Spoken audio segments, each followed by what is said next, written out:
Hi again. This video is another video, a continuation of my favorite dry skin products or dry skin product reviews.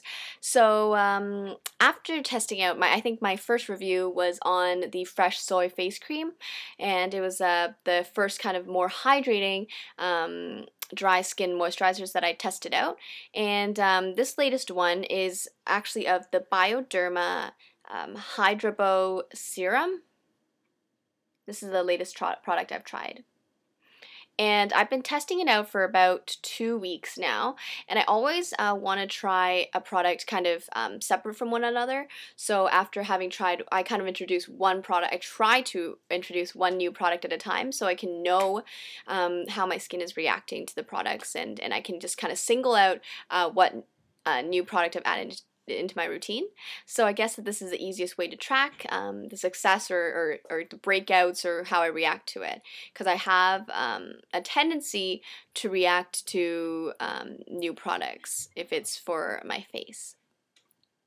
So this last product I was recommended by a friend of mine, and by Bioderma, and I've never tried anything from this line, but I've read some positive reviews on it.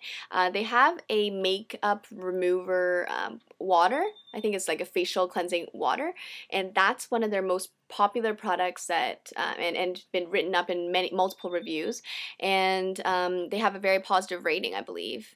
And after reading that, I kind of had a little bit more trust in this brand that I've never heard of, and I did a little researching into it, and this is their latest serum, and I wanted to try it out. So this one is supposed to boost, they claim that it boosts your skin's moisture by 56% or 58% once you use it prior to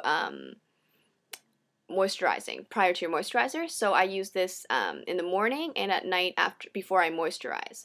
And I don't know if you need to use it morning and night, but since my skin has been a little dry and a little bit tighter around the cheeks, I was just like, you know what, why not give it a shot? So in the last 2 weeks, I actually really like this product. I'm not sure if I would repurchase it, because I'm not sure if I didn't notice any difference other than the fact that I really like the feeling of it on my skin. And sometimes if your skin's not even that dry, you can just use this serum instead of using a moisturizer, which is great. So this one it's made of I think a lot of H2O products. I mean, it's made out of water, so a lot of the content is actually water. Yeah. And then you can use it before cream, which they recommend is their own line, of course. And it's also really good for dehydrated skin and for sensitive skin, because it's not scented either, which is really nice, because I don't really like scented products much. And this one, I like the texture of it. This one's actually, it's pretty important, I think, because it comes out, because it looks kind of like you know that Studio Fix primer, the really popular Studio Fix Prep and Prime that they have? It's very, very popular. And it just comes out like a gel like this. Can you see it? Like this. And it rubs on. It goes on super smooth. It feels actually like water. Feels like water. And it comes on. And it's supposed to help with the size of your pores, and also supposed to help with fine lines.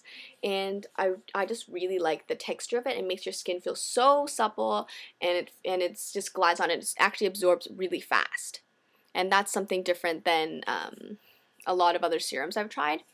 And this one it's just a really nice, affordable serum. It's not too pricey either. I think it's about $30 or $40 Canadian. And for a serum, and for this much, I don't see how it would last any less than like 4 months for me, at least. Because you only need half a pump, I would say, for morning, and half a pump for night. So that's a lot of product in this like 40 ml jar or pump. And I like that it is a pump bottle, so it's very hygienic, and it also feels really good on your skin before foundation and before your moisturizer. I usually wait a little while after I wash my face to put this on, and then I wait for it to sit. I let it absorb, which doesn't take long anyway, and then I would apply a moisturizer.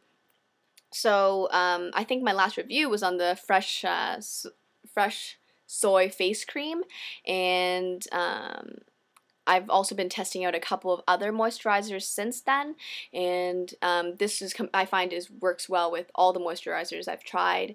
And in the summer, I'm sure I could just use this alone instead of using a moisturizer and just use sunblock over top. So I highly recommend it, and I really like the texture of it. But I am a little weary. I'm not sure if it's compatible for all skin types. It hasn't broken me out in the past 2 weeks that I've tried it, but maybe if it does, I'll definitely add a little note to this review. Currently, I would say I would repurchase this once it runs out, but I'm sure within 4 to 8 months or whatnot, I'll have something new that I want to test out. But I'm probably going to test out some other things from this line after having tried this, and I hope for those of you who give it a shot or are looking for a good serum would test this out. So I would give this product a 4 out of 5 or a 4.5 out of 5 just because I haven't tried too many other serums. So I don't have too much to base it on other than the fact that I've tried this one. I like the Chanel Purité serum as well in the green bottle. And I also have tried out Elizabeth Arden's serum. I think it's called Nighttime Glow. I could be totally wrong with the name. It's been a while since I've tried it. And I think out of the 3, I would rank this one probably first. So out of the 3 lines, I do really like this. So I hope this helps, and if anybody has any questions, please message me and I'll try to figure out the names. And thanks again for watching.